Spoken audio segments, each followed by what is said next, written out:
what's Missin Curfew. It's when you kind of play guilty, but you show up. How nice is a green light on the road, though? No practice tomorrow, no plane, just go. Scotty Upshaw in the clear, and he scores! Right in front, scores! A few laughs, a little bit of fun, and obviously a lot of hockey talk. You're listening to Missin Curfew. The lads. Up, dog, my man. How we doing? Boys are back. Things are good. This is great. This is the first ever IV show at Missin Curfew. And by the way, fucking why haven't we been doing this after every fellow tour, buddy? Great idea. We came up with this yesterday. We were on the golf course and way to fucking pull the trigger. I think it was a necessity. I heard how you sounded, late night Sunday after the Canucks game. You jumped on a live show, which I was shocked. Yeah. It was great to see a live update from you speaking with the Canucks boys. And I could tell the pain. The fella tour got us. And damn rights, we deserved every bit of it. Yeah. Did we not? Yeah, it was unbelievable. But let's go first and foremost. Shout out to the hydration room here. Yeah, of course. In Newport Beach. 25 locations. 25 locations, all west of PCH Highway. Wow. Think about that. It's great real estate. Yeah. So Dr. Brett Fiore, a member at Big Canyon, good friend of ours. Great business model, great staff. Shout out to Sean who just came in and gave us some I'm loaded up on the fitness what is this? A juiced up fitness bag? You got the performance. I got the cold and flu. I was performing, Vancouver. Yeah. You got the road to recovery bag. Yeah, I'm still recovering. I got my Halls. I got my Canada Dips. We'll get to my fucking shot of Jager in a bit here. But yeah, I woke up. But anyway, thank you to the hydration room. If you're out here in Newport Beach in California, check them out. Great establishments. You go in there, beautiful nurses working there. You come in. You have all kinds of different options. They put you in a nice comfy chair. They give you a green tea. You can watch a movie. You can listen to music. It's a full thing, man. Totally. It's a game changer. It gets you back. It gets me back. I know. It really does. It really does. So Yeah. This is like a full liter of all the goodness, all the vitamins you need. And then I'm getting another bag just to, why not? Yeah. It's just the why not bag. Once you got it going, you might as well keep it humming. Keep it going, baby. Especially with your lifestyle. Like I said, hey, get it in there, fella.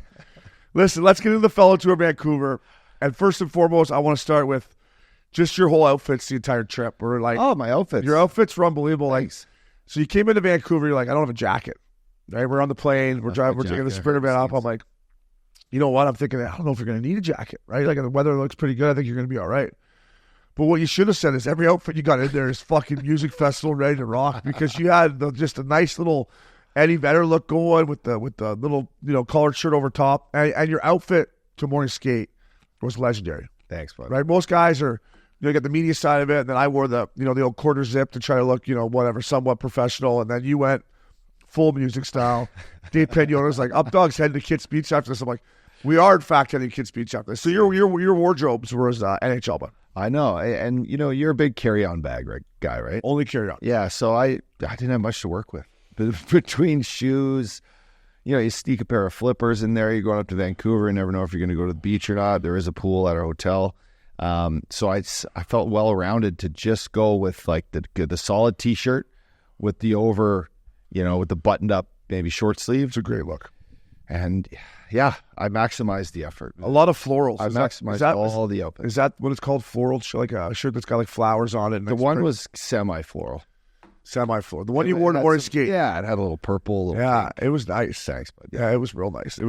But let's move on to Kits Uppy. Kits Eyewear. You're rocking them right now. What a great turnout. Katie, Sim, everybody there. Roger Hardy. You guys absolutely knocked it out of the park. But listen, the thing I realized going in there is any kind of frame you want, they can fire a prescription in. Reading glasses, whatever you need, sunglasses, anything you want. So if you're one of those guys who are like, oh man, these frames, they suck, go to Kits, get in there. You can pick any kind of frame you want up here, and all their frames are so sick. Boom, they put the prescription in, you're flying. Yeah, so there's a bunch of different things. The staff is great. They've got a great little flagship store in Kitsilano Beach in Vancouver. Shout out to Roger Hardy, whose vision... no pun intended, but whose vision of this company has been extraordinary, building a team, building growth. And what I do love is, and you said this best, is $28 sunglasses. They feel like they're $200 sunglasses. Big time. But on the other side of it, for guys, girls getting into their 30s, 40s, and you're starting to like not be able to see the menu, and you got to turn your brightness on your phone up. Well, the optometry part to this, which, who doesn't want 2 or 3 different looks on glasses, the reader glasses that you have when you go to dinner or you're on your computer late night and you just can't find your shade. So just grab another pair. They're like $75. Yeah. I'm actually not going to say I used to, because they're around that price. I don't want to mess it up, but just grab like 5 pairs. Those 5 pairs are what you would pay for if you have to go get like, your yearly dose of prescription sunglasses or prescription glasses. Yeah. So just go get them. Dude, I love the setup. It's a coffee shop / Kits Eyewear setup. Great coffee, great place to hang. Go grab, lunch at Local across the street afterwards. I mean, it was just, we got so lucky with the weather too. It's, it was just beautiful out there. And you got to love these Canadian gals, right? You live in California and it was 65 the one day. If you're in California and it's 65, girls are wearing like hoodies and zip up little things, and they're not fleece. They wear like the Montclair. Yeah, girls in Canada, 65, they got the dental floss out and they are out on Kits Beach, cheeks everywhere. I'm like, you look at this, it's not even that hot. And these girls from Canada that have been raining all winter on in Vancouver, they're out there tanning it up. So good on the good for you guys. No, they're just waiting for it. Yeah, wait for the sunshine. It's beautiful part of the country. When you get sunny weather in Vancouver, there's not a prettier city in North America. I'm truly believe that. And good peeps. But yeah, there was some. How about the 4 girls that were getting ready to play the volleyball game, man? They were stretching, activating. I'm like, Updog, we might want to just sit here and watch this game. And then I just thought of the movie Bad Santa when fucking Billy Bob Thornton's just sitting there watching these high school chicks play fucking volleyball. I'm like, let's keep it moving here. They were high school chicks, by the way. They were older than that. But that scene in that movie, if anyone has seen Bad Santa, he's just sitting there, Updog, with a ball of booze, and he's just sitting there staring at these fucking chicks playing volleyball. But listen, man, it was awesome. Greta, shout out to Greta, great bar, cool setup. People were just bringing Crown Royal in there, just handing us Crown Royal. Crown Royal, Jager, Jagermeister. It was full on. Guys. And then shout out to, our boy Tyson Berry, hooked us up with his boy Casey. The bar Greta is a great bar. It's an arcade bar. But by the way, they got all the great arcade games. Our boy A. Hall with the arcade he has here in Newport Beach. A lot of similar games. But this thing, what a good place to go watch a game and just like, shoot the shit. And it's fun when you're, 40 years old. I like shooting guns at screens. I saw you shooting the gun there. Yeah. Buck Diddy. Shoulder was in. I looked over and you were just going ham on that fucking thing. Yeah, that was great. First of all, I thought kicked Flowers' ass, by the way, in it too. It was easy money. Hard. Easy money. I looked at you doing it. I'm like, God, first thing I thought is how much I'd be sweating if I was doing it. Listen, the boys came out. Thank you to everyone that came out. And like I said, Crown was flowing. The Jager was flowing. I left there pinned. I was pinned heading to the game. I'm like, wow, I got to cut it. And then listen, one thing I got to say about, we live down here. We're lucky enough at Big Canyon. They pour these drinks that are just bombs, right? Just bombs. You go back home and they got the rule with the 1 ounce. You can only have a 1 ounce shot. And then if you want to double, they give you the old bedwetter glass where it's all ginger ale. I'm like, it was hard to kind of keep the buzz going at the game. Maybe that's why they do it, but sucked. I don't know why they do it. It's just promoting unhealthy, just too many calorie intakes. That's why guys drink beers, I bet you. Totally. Right? You can get a big old beer, or you can get a 2 ounce shot of Crown Royal, but you get a liter of fucking ginger ale. Yeah, why is that? I don't know. I fucking talk about this. I don't know. I was not thrilled. Usually you want to drink, it's like 2 ounces and then just to top it off with a soda, right? And a lime. They wouldn't even do that. Crazy. Yeah, they wouldn't even do the little, give me a shot, 2 shots, 2 ounces, and then put a little bit of ginger ale in there. They're like, you got to have the whole big fucking, crazy. What's it called? Oh, big gulps, eh? Yeah. Well, see you later. I was running the bathroom more than I was doing anything. And for the people out there, shout out to the Canucks. Put me on the big screen it was all time. Yeah, something I didn't expect. And to the fans, thank you for the ovation. Everyone was like, I can't believe you didn't chug that, Obes. Well, for the record, it was a double Crown of Ginger. And I wasn't just going to chug a whole double Crown of Ginger. Even though there's only 2 ounces in there, I still wasn't going to. I'd say if there wasn't so much ginger ale in there, you probably would. Yeah, no, if it was just a little 2 ounces. Everyone would have known that. I would have slammed it. Yeah, totally. The rest of it, I got to take it down. And shout out to my boy Bobby back in Vancouver. I don't know what shot he made me do. It was like a heavy, heavy beer. I think he called it a Bobby ball. Tell you what, it wasn't perfect. Do I know Bobby? Bobby was there, yeah. Okay. He was been a Canucks fan for a long time. Good friends with Darcy Hordichuk. Hordy would have him running ragged around Vancouver trying to do deals and stuff like that. But he gave me this beer where I dropped it in there, and I was like, holy. It was like I don't know what it was, but it did set the tone for the whole evening. So my stomach was in one a bit. That's where I'm going with that. But thank you to Vancouver.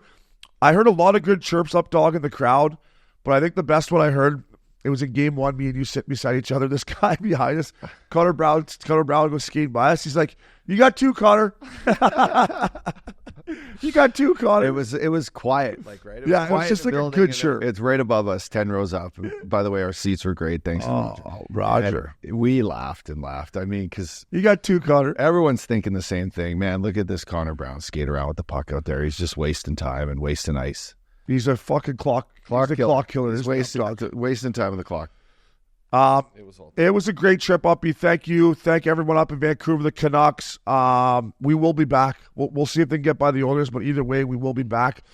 Up, dog, I wanted to say, legend of the game, Mark Messier. Mark Messier said when he played, Game 3 was the most important game of the series to him. And he's the first person I've ever heard say that about a Game 3. We've heard John Cooper talk about Game 1s, don't read too much into them. We all know that Game 7, anything can happen. But after hearing Mess and talking to you about it, it's pretty bang on. Game 3 could be the most important game of the series. Yeah, it is. You look at any sort of situation, it could be down 2, it could be up 2. You could have a chance to put your foot on the, on the jugular of the other team going up 3. They basically bury them. And then in a 1-1 series like we have here with Vancouver and Edmonton, this Game 3 became a very pivotal game on the road, right? Edmonton earns the right to get home ice back, and Vancouver goes into their building, wins in timely fashion, basically put their starting goalie out, and now has a demanding control of their destiny, right? Go in, win one more game on the road. Man, you put yourself at 2 games to close going back to Vancouver. And then Edmonton realizes right now, wow, we just got, we're back in down. We're down. We lost our home ice. We lost it. We got to find a way to get it back. You could almost say like Game 3, 5, and 7, right? Game 3, like you just said, Game 5, it's either 2-2 or you're down 3-1 or you're up 3-1. So you can either put a little doubt in their mind, and then obviously Game 7, anything can happen. So it's almost like when you look at a series like Game 3, 5, and 7 are maybe the most crucial ones. Yeah, and you think if you win Game 3, odds are you're going to make it to 6 game. It's going to be a 6-game series, right? So you're going to put yourself in a spot to play way more hockey. Yeah. You lose Game 3, no matter what situation you're in, it's a difficult, it could be a difficult path. It is a very pivotal game. I think it was well said. I'm trying to think back. My first year, we swept the Blues, so we won Game 3. We lost Game 3 to the Hawks. We lost the series. My second year in LA, we lost Game 3, but won the series. Lost Game 3 to the Hawks, lost the series. And in Nashville, lost Game 3 to the Canucks and lost the series. That's impressive. You remember all that. Yeah, and then the Ducks, we won Game 3 and won the series.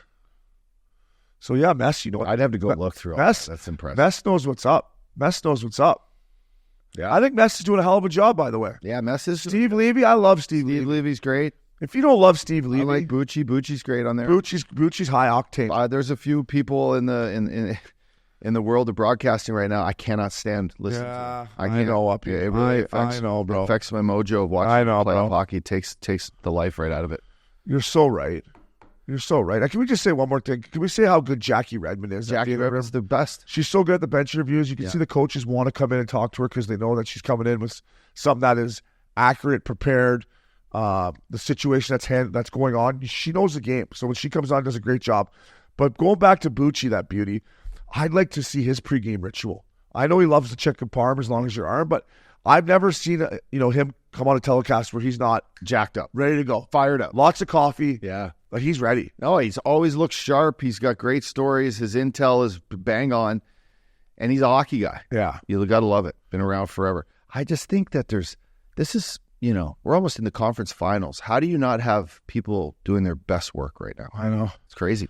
How do you not have the best of the best? Some may say that about Missin Curfew. That's okay. Some may say that we have a reason for it. These people going out and getting pinned on the road. IVs, for God's sakes. We're fucking just trying to hang on here. No, but are they going on fella tours and hanging out with all the fucking people? Like, shout out to all the hundreds of people that came and got us pinned. They're not going on fella tours like you are, up dog. I want to get the next fella tour.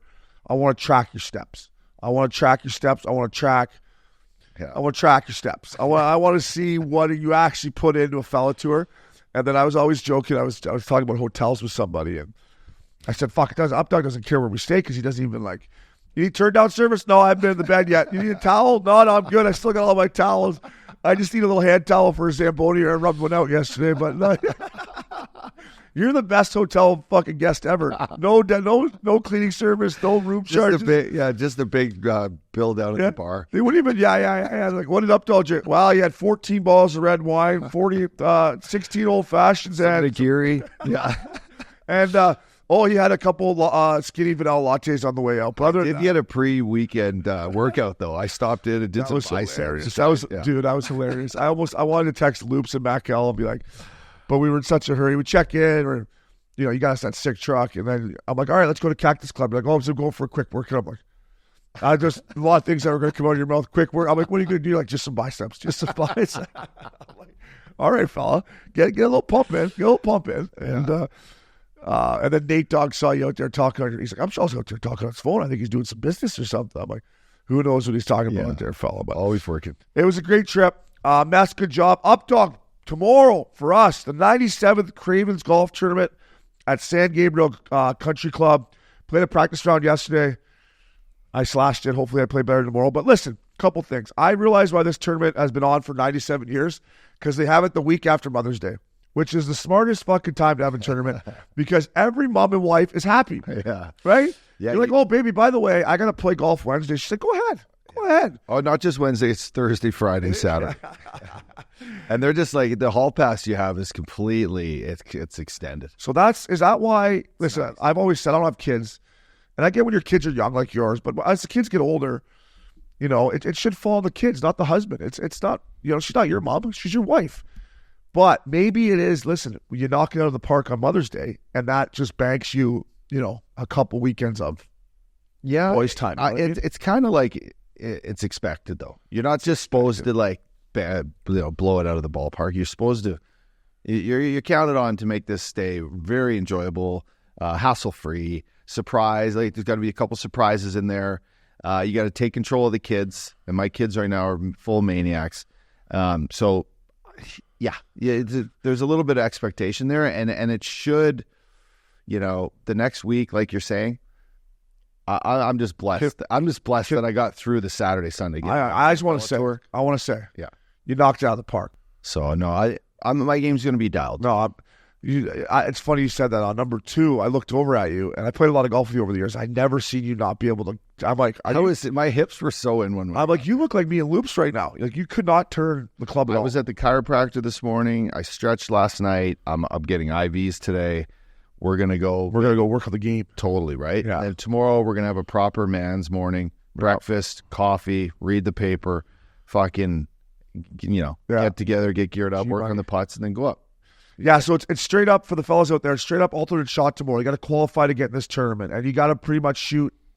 You can't be over 80, really. Yeah, you got to shoot, 80 or lower to get in. We're not getting nearly enough. 190 teams. Yeah, we're not getting nearly enough shots. We're only getting 2 shots. That's fucking 400 golfers. It's a joke that we're only getting 2 shots. Tournament's been around 98 years. Shout out to all of our boys. The recently passed Dick Pickup and his buddies had played in this forever.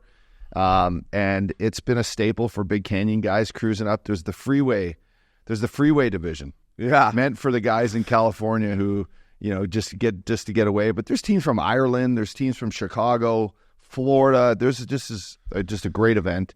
It's cool too. Like you go in there and you see all these other courses, some sick courses like Peachtree Country Club down in Georgia, nasty. Butler. Saw like I think I might have saw Cypress Point there. And like you just see legit tracks. And then San Francisco. What's amazing too is that the champions, they get a champions dinner. They get to pick the previous champions get to pick the dinner. This year they're having fried chicken and something. Yeah, if you win that championship flight, you forever get to join in on the champions dinner, which is the Wednesday night of the tournament. Wow, that's unreal. I think that's fantastic. You can go host some bistro if I win. I got some fucking full fun soup. How'd that taste last night? Oh, unreal. That soup is so good. Yeah, I just stick my head in it and smell it. It's unbelievable. Do that again. Yeah. No, that's like the 405 on a Friday there. She's clogged. She's clogged up. Hey, and by the way, you got to be a member at the same course to get in this tournament. You can't just play with your buddy. You got to be a member at the same course, which makes it unique. Up, dog. We got this, fella. I can't wait. Looking forward to compete with you. We'll be right back at Missin Curfew. Welcome back to Missin Curfew. Fella. Up, dog. Adidas Golf. Presented by Adidas Golf. Made for wherever you play, fellas. Up, dog, is PGA Championship Week at Valhalla, which is Louisville, Kentucky. Last time I was there in 2014, Rory McIlroy won. It was pitch black. Remember, they're coming down. Phil didn't want to play. He's like, we're finishing. He gets it done. And then if you go way back in the day till I think 2005, Kyle, maybe check that for me. Tiger Woods and Bob May. Remember when Tiger made that putt and walked it in halfway there? And Yeah. I was at Valhalla too. So it's a beautiful golf course. Crazy. Little MMJ, by the way, Louisville, Kentucky. Louisville, I wonder Kentucky. if Jimmy is going to be over there. Does Jimmy a golfer, you think? I don't know. He just fucking plays the sixth string. But I still can't believe we missed him. But PGA Championship Preview, like we said, presented by our friends at Adidas Golf. Listen up, dog. We all know that Scotty Scheffler's been lighting it up. But I don't have to tell you that having a kid changed your life right away, right? And he just had the kid. just had a beautiful photo he did, the little Nike ad. Yeah, so he has like a head cover. He hasn't been playing. I'm not counting him out, but I would just think with a little bit of rust, I'm going to stay away from Scotty this week. And unless he starts humming, then I'll tickle him halfway through like you always tell me to. But what guys jump out at you there? Listen, Brooks Koepka for me, coming off a little victory and still something to prove, right? Brooks Koepka is a plus 1,400 winner. I like him plus 165 for a top 10. And then, I mean, how do you not look at Max Homa, who had just an epic Masters, plus 3,500 for his winner, plus 280 for a top 10. I think he just well-rounded, found his game again, and just loves the big spotlight. You know what, up, dog? The more and more I bet golf and look at golf and talk about golf with you on this podcast, is I think these top 10 bets is where I think the most value reasonable. You're not just like picking out of a hat, right? Totally. Like fucking, I love Koepka too at plus 1,400. I'm going to tickle him. Max Homa at plus 3,500. That's good odds. But these top 10s, this is where you're still getting plus odds, so you're not risking more than you want to. And you got to think, John Rahm at plus 165 to be a top 10. That's a good bet. You talked about Homa. For me, I'm going Rory McIlroy. I was going Rory McIlroy before he won last week at Quail Hollow. And I'm hammering Rory McIlroy even more because when I woke up this morning, I got a text from you saying that Rory McIlroy's getting divorced. And anytime you get rid of that baggage, it's just like somebody just let you, like Kunetsev. Hey, like Kunetsev.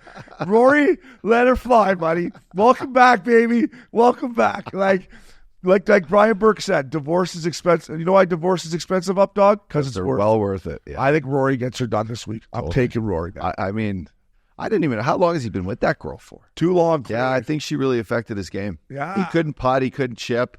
He can still drive the ball, but that's just pure anger. So he's just coming to the barn.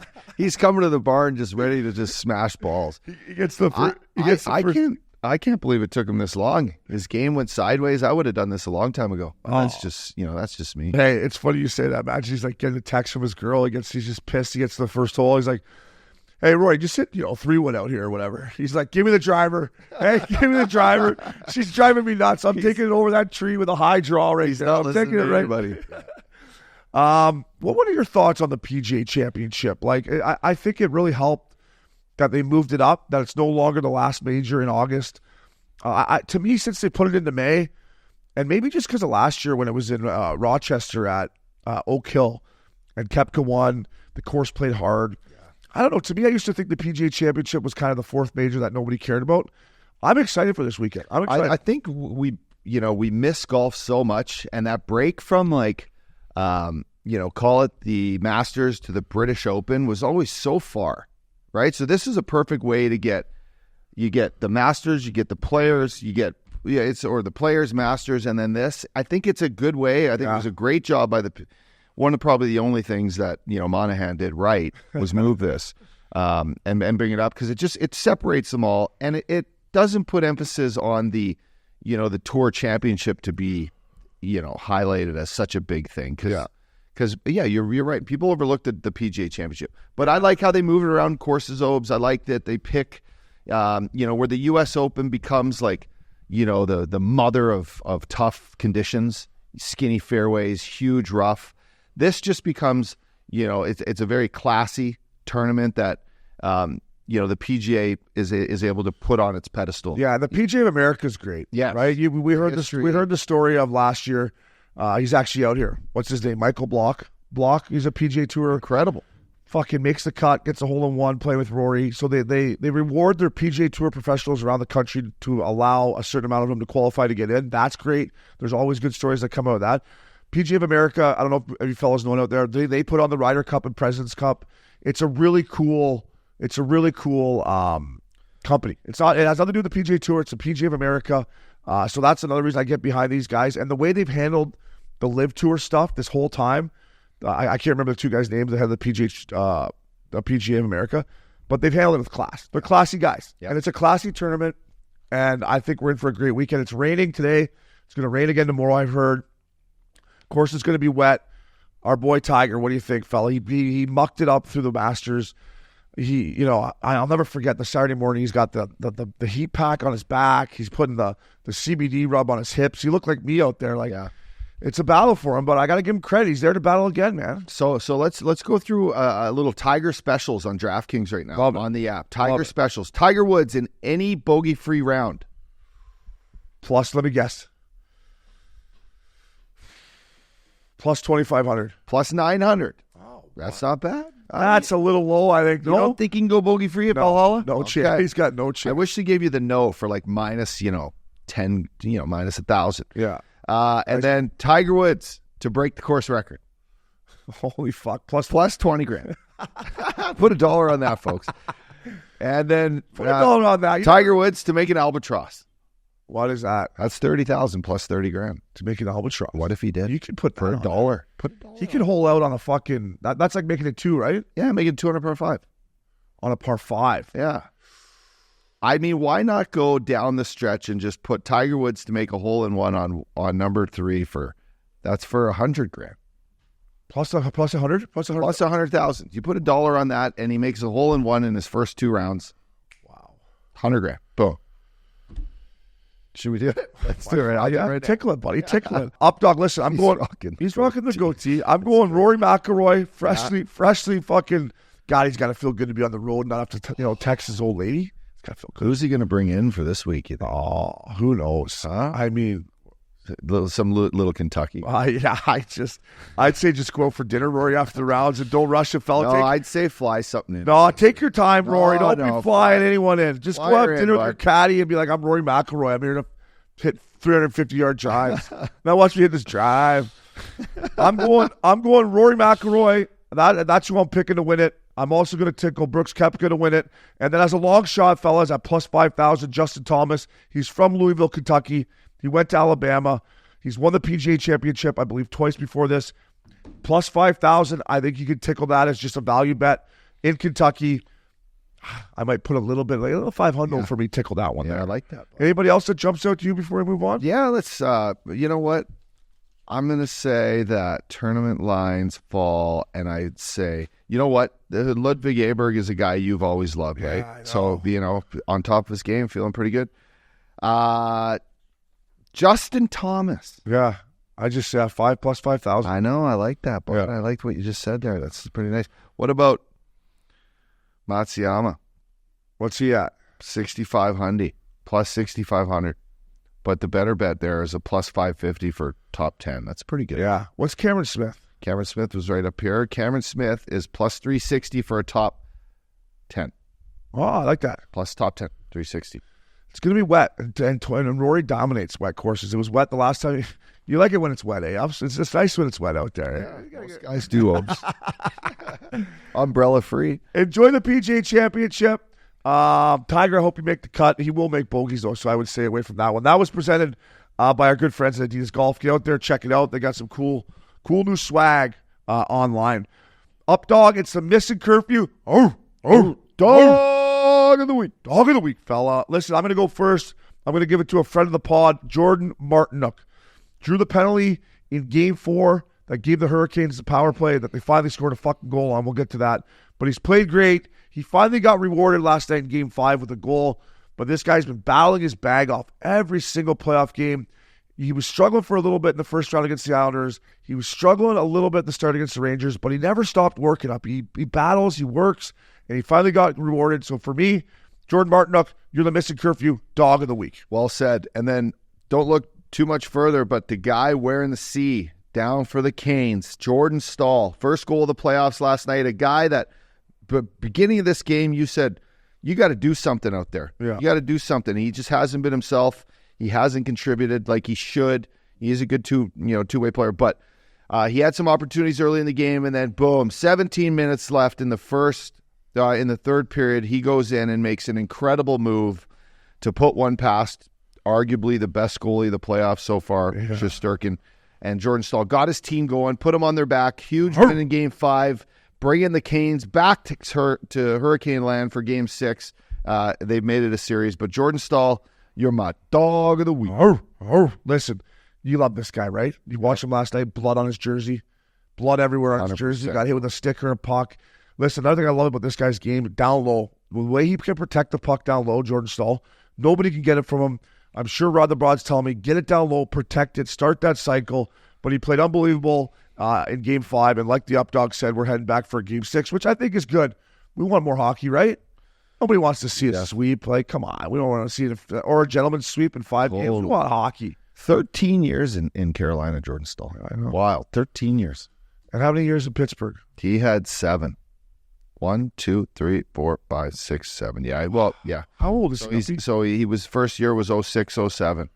So he's 1, 2, 3, 4, 5, 6, 7, 8, 9, 10, 11, 12 years in Carolina. Can you see his age? He's got his age up there real quick? Yeah. He is 35 or something? He is 35. Yeah. Born on September 10th, 88. Thunder Bay, Ontario. I love it. Can't wait for Game 6. Keep it going. Updog, get this guy a Labatt Blue. Fellas, presented by Labatt Blue Light, the pristine Pilsner. Enjoy your beers together so you can live life to the power of we. Always enjoy responsibly. Beer. Labatt USA, Buffalo, New York. Wow. Sounds of summer. Major championship weekend. Guys are going to be golfing, then watching the PGA after. Get the blue lights on ice. Get the barbecue going. Get the brats out. Updog will make the smash burgers. Get yourself a Labatt Blue, boys, and get them on ice. Updog, set the tone for the lads. My man, Mattias Ekholm, The Viking. 3 goals and 2 assists in 8 games so far in the playoffs, fella. And what stands out about this guy to me is his lack of support.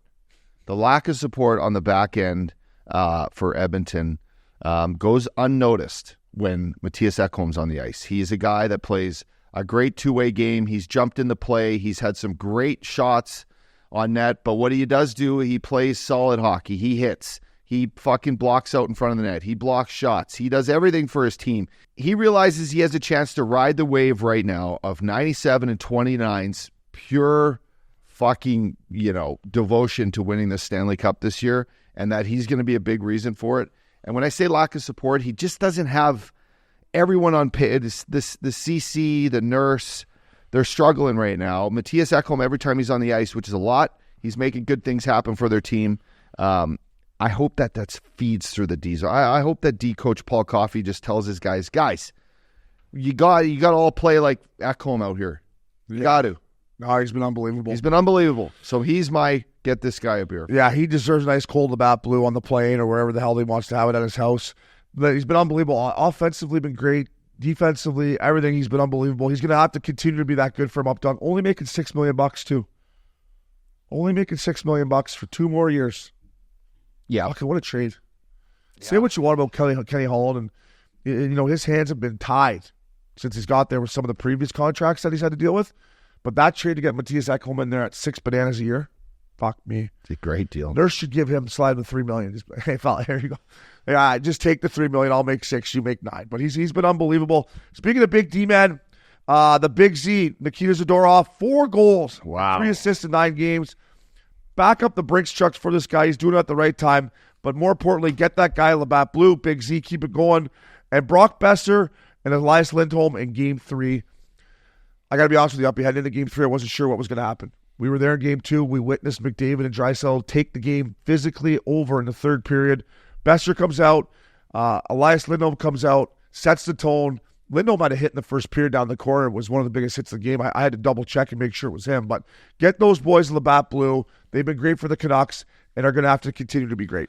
Alexander Barkov, 5 goals, 8 assists in 9 games right now. The goal he scored, the go-ahead goal late in Game 4, he came in through, he danced the guy at the blue line, he came in, he went backhand, forehand, boom, up over Slavin. What a goal. The guy is just a beast. He's a workhorse. I love the Panthers. I love Barkey. And wow, keep it going, Barkey. He's playing unbelievable. Get yourself a Labatt Blue, fella. Yeah, he's been unbelievable. Size, strength, smarts. Florida looks good, man. I mean, they're up 3-1 as we all know, but they look good, and he's leading the charge up, dog. Wyatt Johnson. Fuck, this guy. Wow, is this kid. He deserves a 6-pack up, dog. Yeah, a 6-pack. Listen, he really does. He's playing all minutes, all over the ice, all different situations. Peter DeBoer, you could just tell how much confidence he has in him when, not only is he playing up with Jamie Benn and our little Stankoven, but he's also going out there and playing with Pavelski, and he's playing with, Sagan. He's going out there in all situations with all guys. He's the most reliable player on the Dallas Stars right now. He's got 7 goals and 4 assists in 11 games. And I mean, this is 11 career playoff goals in 20 games. I mean, no one's really been putting more than Mikey Mo. More than Mikey Mo. More than Mikey Mo. I actually texted you guys last night, you and Princey, and said, can you send me what Stammer did as a young player in his first couple of years? I just would like to size up. And Stammer, just the way Stammer plays, you could tell, he's a leader. He plays hard. He goes in the corner. He hunts pucks. And he's got an incredible shot. And the goal that Wyatt Johnson scored last night, the one knee shot from that half wall side, cross seam, is exactly like Stammer. And I think that just these two players, there's a lot of similarities. I think this kid will one day wear maybe the C for the Dallas Stars. He plays that style of game. And man, you always need that one guy, Obes. You know this, that one or two guys. And you can consider Johnson to be one because he's on his entry level, Stankoven being another one coming in. But in order to win the Stanley Cup, you got to have the depth, and it needs to come from guys like this. It's what Edmonton's missing right now. It's what you look around. Florida might be a team that found those young players to come in and they just step up and do it for you. This is a big reason why I like Dallas right now in the West. Fuck, it's hard not to like Dallas right now. I mean, they look unbelievable, and you're so right up, dog. I mean, without Wyatt Johnson and Stankoven, they're not in this situation, I believe. And Rope Hintz got hurt in Game 4. I don't know what his status is. Yeah, but I mean, listen, this Wyatt Johnson kid's been unbelievable, and he's not even a man yet. He's 20 years old. He's going to get bigger. He's going to get stronger. I mean, the sky's the limit for this kid, so good calling that one up, dog. And the last two guys for me, Alex Lafreniere, New York Rangers, 4 goals, 6 assists in 9 games. Get this guy on Labatt Blue. Took him a long time to get going as a first overall pick, right? No, he had no preseason because of COVID back then. Anyways, this kid is a player. He's been unbelievable for the Rangers. Get that guy on Labatt Blue. And last but not least for me, I love this guy. I mean, I like to shotgun a Labatt Blue with him. He looks like a guy that would shotgun with me. Sam Bennett. 2 goals, 2 assists in 4 games. He's been hurt, but I'm telling you, he is a playoff guy. He comes in, he sets the tone, he goes to the net, he finishes his checks. Sam Bennett, thank you because you make me believe in hockey still. And this guy, get him a Labatt Blue up, dog. Love it. Great interview. What'd you think about? Stands firm on his stance that fuck, it's a hockey play.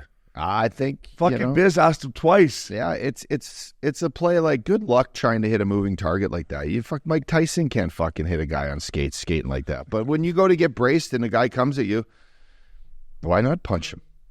Protect yourself. You can't fucking do it with your stick. But no one's ever saying you can't fucking really clock a guy with your glove on.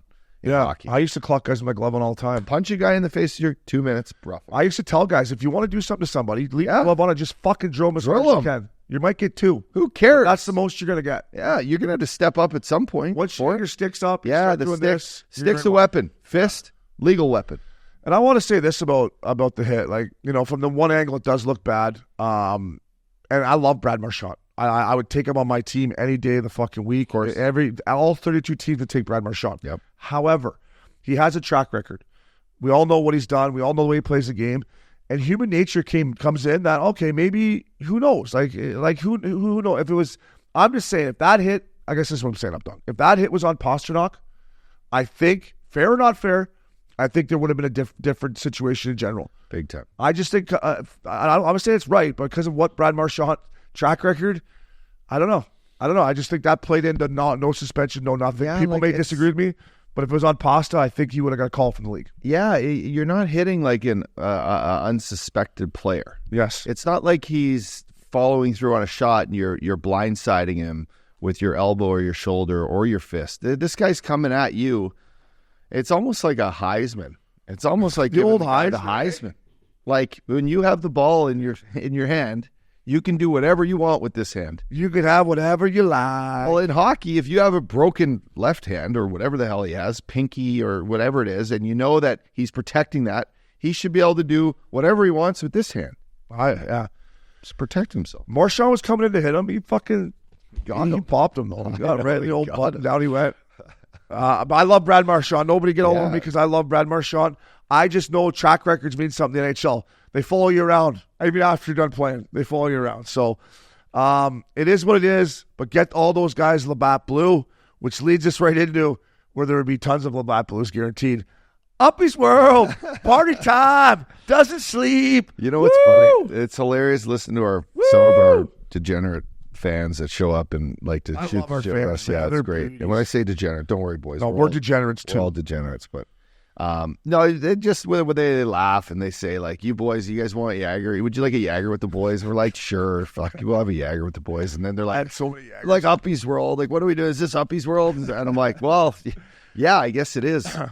I guess it is." And shout out to all those guys. We appreciate you guys coming to Uppy's World. You're living it Uppy's World, and we love it every day. But you know, we're sitting there watching Game 1 in Vancouver, epic seats. And one thing that stood out to me was the effort put forth by Vancouver forward Conor Garland, a kid that, you know, call it what it is. He got shipped out of Phoenix, you know, traded to Vancouver, re-signs there, goes through a coaching change, proves himself that he's good enough to stay on the team because they did ship out, and correct me, who they shipped out Bolivier this year? Yes. And they kept him. Yeah. But at one point this year, one of those two guys was on the blocks. They kept Conor Garland. Right now, to me, up until last game when Brock Besser really put forth an epic game and proved that he's been their best forward, Conor Garland to me was a guy carrying the ship. Dude. He was driving the bus. He was carrying the ship.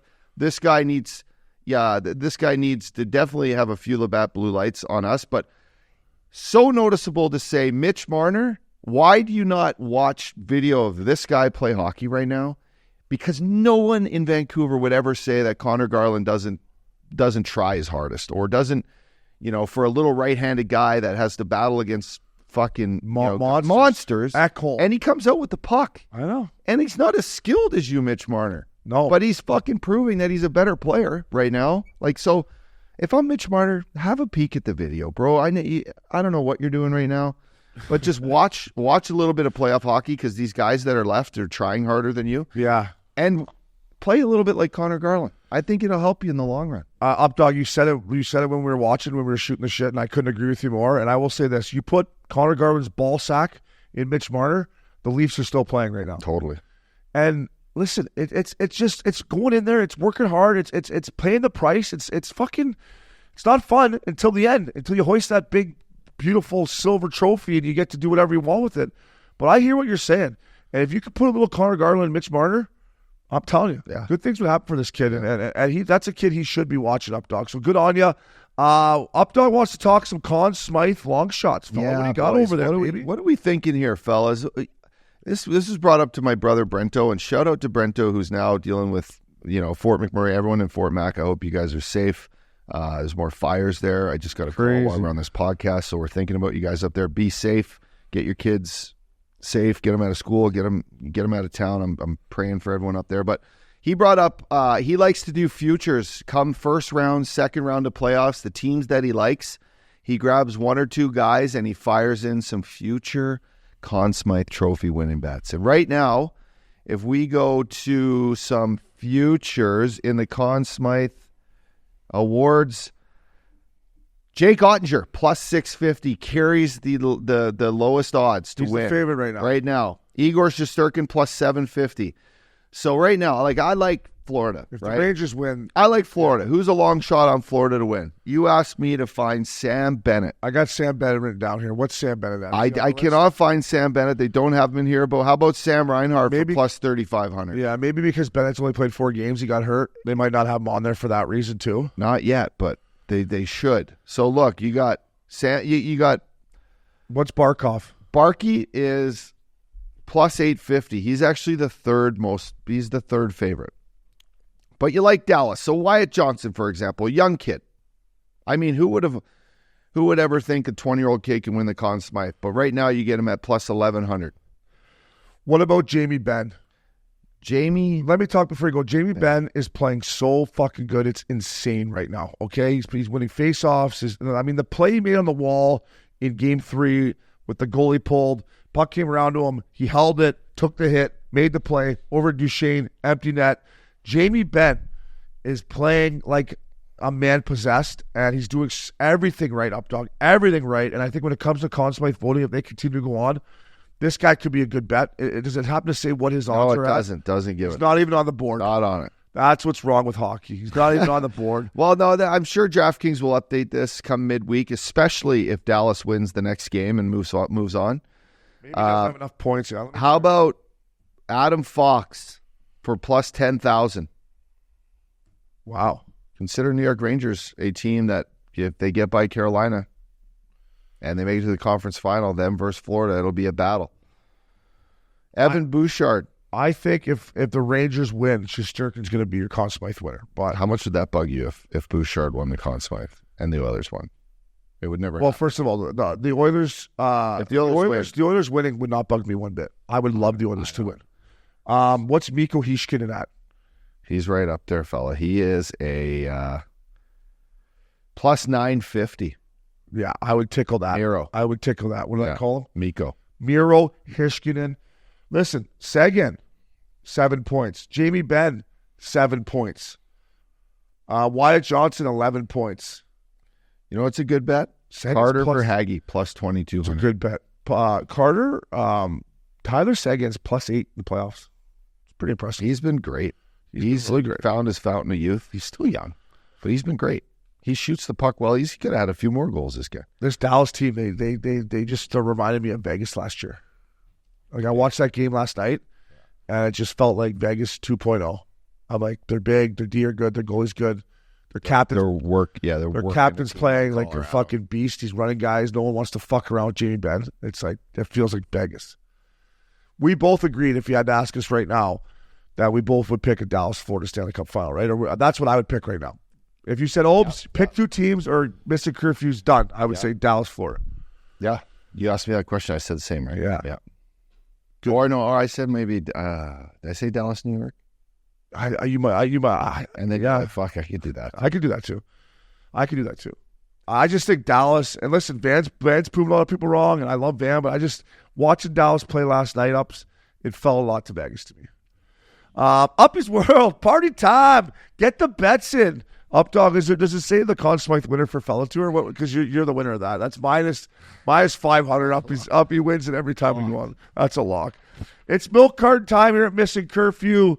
Updog, I'm gonna go first. We only got 2 of them, so we can talk about them together. But I'll say them. I'm gonna put Cody Ceci and Darnell Nurse on the milk carton. Ceci's -8, Nurse is -6. Plus minus is not a complete accurate stat, but to me, for Oilers fans, these 2 guys, they just have to fucking not cost games and continue to get scored on. To me, and I'm not going to tell Paul Coffey how to do his job, but if I was the defense coach, I would think about splitting these 2 guys up. And I know that Darnay and Kulak are playing well together, and you don't want to split up Bouchard, but maybe you sit Ceci down for a night and bring in Troy Stetcher, and a guy that probably moves his feet a little bit better. Yep. Can skate a little bit better, because Darnell Nurse doesn't have great boots either. That gets him in trouble as well. But Updog, I hate to pick on these guys because I was a former D-man, but I got to put him on the milk carton. Yeah, that's well said. I'd also like to put Stuart Skinner on the milk carton, just because in order for the Edmonton Oilers to get by, he's going to get back in between the pipes, and I feel like with this little bump, It might help. Just a night off? Yeah, it's .850. It's the worst save percentage in the playoff history since the lockout year, basically 2003. He hasn't been his best, and it's sad, but they need him to get back in the pipes. And they're starting Pickard tonight, and I hope that that's the answer for one game. And I hope they can go back to Van and put Stewart back in the net, and you make this a series. But he will get another chance in net, and I hope this is his little bump to get him out of there. What would the line on DraftKings been if the Game 4 starters are going to be Calvert Pickup at the start of the playoffs? Calvert Pickard, yeah, and Sheloff. Yeah, they were both in the fucking banana. Well, Picard was in the Banana League until Jack Campbell had his problems, and Sheloff has been in there the whole fucking year. It's just crazy that these two guys are starting Game 4 here tonight. To me, it's just crazy. It really is, yeah. And let me just say, a great job by putting Skinner on the milk carton, and hopefully gives it the bump that the milk carton does sometimes. And let me say this: I think Skinner's a decent NHL goaltender. It's hard come playoff time to be the guy. And when you have the two best players on the planet on your team, and the one goal is to win a Stanley Cup, and you play in a great market like Edmonton, and you're feeling the heat, dude, it's hard. I know it's hard, man. And to Kenny Holland's, to stick up for Kenny Holland, he went out and gave Jack Campbell the 5-year, $25 million. He thought he shored up his goaltending. It sucks, I guess. What I'm saying, up dog, is that the Oilers are in this situation. Like, they still don't have where's Mike Smith? Yeah. Get Smitty in there. I mean, Stuart Skinner went on such a tear this year. I know. But it's different. I know it's different, man. It's different. I can't explain it. It's different. Yeah, I know it is. Playoffs, man. It's fucking the playoffs. best, man. It's the best. I wish I could go out there and compete Jake with you. Allen when you need him. Jake Allen. Jake Allen would have been a great pick. Great for us in the playoffs. Would have been a great pickup at the deadline. Right? He watched Bennington go to the finals. He's been in the playoffs. I agree. Well, we'll see. We'll see what happens with those guys. And like you said, we will see Skinner before the series is over. So good job firing him on the milk carton. And for me, it's the Carolina Hurricanes power play. 1 for 20. The Rangers have scored more shorthanded goals than the fucking Hurricanes have scored power play goals. Listen up, I think if this power play was clicking even 5 for 20, this series is over. They're going back for 6. I'm doing it. Milk curtain bump. They got to get this power play going. Yep. Shoot the puck up. Shoot the puck, man. Shoot the puck. Although we did notice how good the New York Rangers PK is. It was pretty bang on. So we should call it what it is. You're running a hot goalie and some good fucking guys taking care of the lanes. Yeah, no, that's true. It's not easy. That's true. And you can win a Stanley Cup with a bad power play. You can't win the Stanley Cup with a bad PK, in my opinion. If your PK stinks, you're not going to win it. I think you can get by with a bad power play. Fuck, Vegas did it last year. The power play stunk. They won the Stanley Cup. Yeah. You can't have a bad PK. If your PK stinks, you're not going to win. No. But shoot the puck to the net. Shoot the puck, yeah. They got to figure out how to get some shots from the point. That was their bread and butter all year. Nothing from the point. Yeah, shoot it, Burnsy. Yep. Caveman. Anyways, Game 6, can't wait. The Caniacs going to be buzzing. Up, dog. It's the Jagermeister iciest shot of the night, fella. Presented by Jagermeister. Best served at 0 degrees Fahrenheit. Damn, that's cold. Check out Jagermeister at www.draftkingsxjagermeister.com. Damn, that's cold. Cheers, fella. Cheers, bud. We put the goodness in through our veins, and now we do the rest down the hatch. Damn, that's cold. It's good for the vocal cords, isn't it? That gets me every time, I tell you. I like that. Listen, we're going to go back to Game 3. Brock Besser, at the time, I thought it was his hat trick goal. Turns out the first one hit Lindholm's pan or stick or shaft or whatever the hell it was. But Brock Besser's second goal, he stays there as good goal scorers do, up dog. You were a good goal scorer. You scored 20 in the National League. Puck gets moved out. Edmonton's team move up. He hangs back. Puck comes back to him like it does for good goal scorers. And it was just almost Lupo-like. He gets the puck, right-handed, Skinner, bing, posted in. That's the Jagermeister iciest shot of the night. It was unbelievable. I was sad to see, although I had the over, but just, not perfect. Like, come on. Brock Besser. It's just, he's good. He's got that release. I know. You know what it's like to get a nice release. You got to have a nice release sometimes. Some are nicer than others. Some are more enjoyable anyway. Besser, keep it up, buddy. Sick flow, good looking cat. Right? It's got to be life's got to be good for him right now. Yeah. It's got to be good for him. Yeah, especially after seeing what's going on in Vancouver. Yeah, I can't do that. Good for him to be a Canuck right now. Up dog, DraftKings Playoff series recap, fella. Presented by DraftKings. Stay tuned because you'll hear more about DraftKings and all it has to offer throughout the show. DraftKings, the crown is yours, fellas. Updog, I wanted Don Sweeney. Listen, I get it, right? He's pissed. They're down 3-1. Their captain's out over a borderline play. Bennett pushes, Coyle in the net and bangs it in and thought it was goaltender interference. But what Don Sweeney did say, and I've been saying this for a couple of years, and when I had Gary Bettman on Steve Cooley's, on Cooley's show, I asked Bettman if he ever thought the refs would answer to the media. And not regular season. Regular season doesn't matter, but come playoff time, I think the time is now, man. The guys that are in the playoffs that are reffing these games are all veteran guys. Kelly Sutherland's been in the league since we were in the goddamn league. They can handle the media. Enough of asking the coaches about it. Bring these guys in for 10 to 15 minutes after the game, whatever, 5 minutes after the game, and let these guys answer questions of why they called it and why they didn't. So I'm with Don Sweeney. I think the time is now that these guys come playoff time should have to answer to the media. Yeah, I could just imagine all the beat writer mutants out there that are just going to try to eat these guys alive. And, they're not used to answer to the media. So, do we need to pour fucking fire on the flame with all of it? Maybe. I think it would bring more human element into their calls out there if they knew, if I call this, I got to go in and answer, some beat writer's stupid question. Oh, I'm not going to call it. I'm going to let it go. I think it would allow more. Yeah. But then there's the other side of it to where, why didn't you call that? O'Brien hooked up Scholl the third. That's why didn't you call they're it? They're going to be just idiot questions. But all they have to do is explain why. Hey, listen, I didn't think Obe's got his stick under his arm. Next. Yeah, you know what I mean? I'd almost like to say there should be a statement. Yeah, maybe it's not answered questions. Maybe it's just they got to come out and write a statement for some of the calls that they did.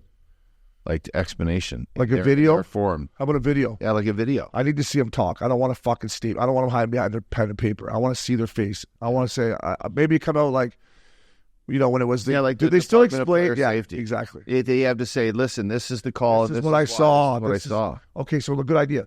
So the video's up. Yeah. O'Brien hooking up Scholl. Yeah. The video goes on. It's a double screen. The penalty and the ref being O'Brien's stick was not, in my opinion, under his arm right here. That's why the penalty wasn't called. Yeah. Boom, it's done. Yeah. I'm fine with that. Yeah, and same with the Charlie Coyle when you got pushed from behind. Yeah, that sort of play. The guy comes and goes, listen, he pushed him. He didn't fully extend, cross-check him. And the guy should have had his balance. This is just hockey. Instead of, fucking guy got cross-checked in the back and left him an open net. Guy fell on the goalie. That's the way some kind of explanation. So that maybe it's the video monologue. And I think that's a hell of an idea. Prince is going to clip that one for sure up, dog. That a boy. That's a great idea. You have the clip, like we said, and then they come out with a statement, and that's what it is. Yeah. The ref does. And then it's left at that. Or the head helps explain the calls more. It helps explain the rules. Yeah. In rule, Tim Peel, for example, saying, this is the rule, right? Yeah. Well, how about the ref who just did it at the end of the game has to do it to a video? Yeah. Or the next morning, maybe, right? Give them the night to go over it. But I think that's a hell of an idea, up, dog. I'm being serious. I'd like to see him, for me personally, in our content business, I'd like to see him get up there in front of the firing squad and you have to answer. But listen, you want to protect these guys and still give an answer? I think that's a great idea. That's a great idea, up, dog. So, listen, playoffs. I'm going to start with my Colorado Avalanche. I put out a video last night. I love Valeri Nichuskin. And at the end, I called him a beauty. For some of you, mutants out there or whatever, you can be a beauty when you do something stupid too, right? If I do something stupid, you're a beauty.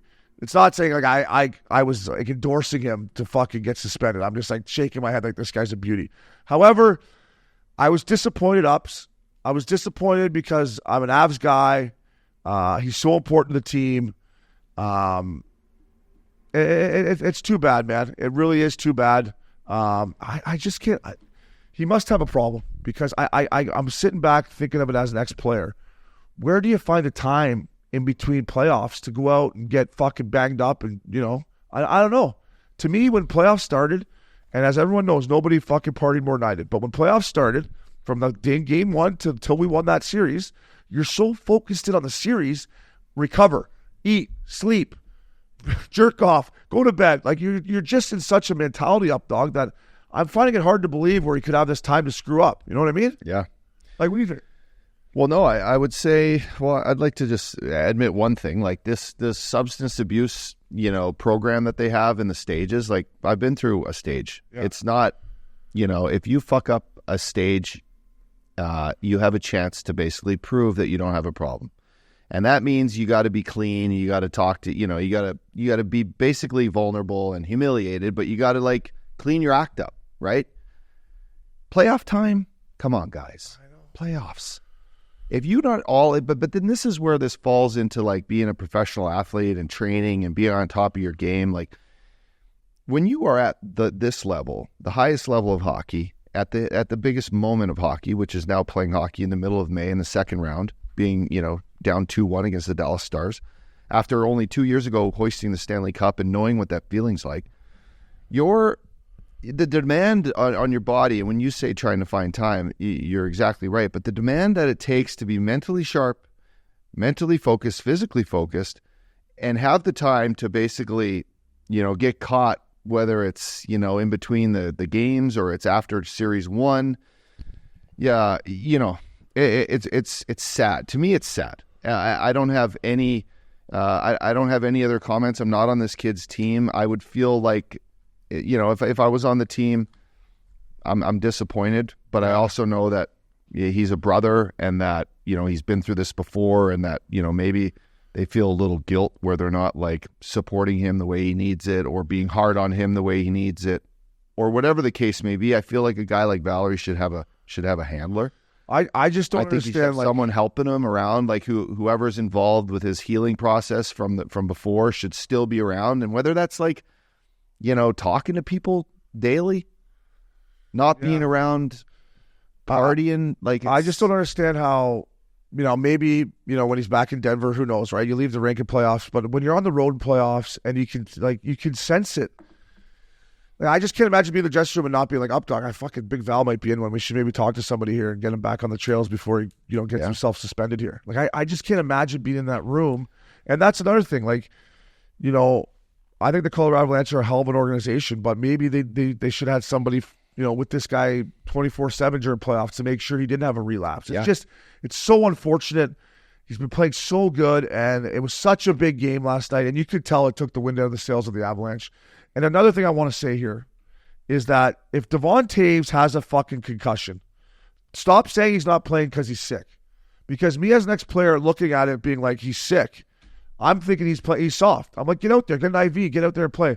If he's got a concussion and you're scared to say he has a concussion, I disagree with that. If he's not sick, don't say he's sick. We talked about this earlier. That should be illegal. That's fucking illegal. You shouldn't be able to do that, especially with the gambling. This is fucking, people put bets in and then all of a sudden the guy's out because he's sick. Yeah. And we should have known he had a concussion if that's the case. Yeah. So they got to fix it, and I think they will.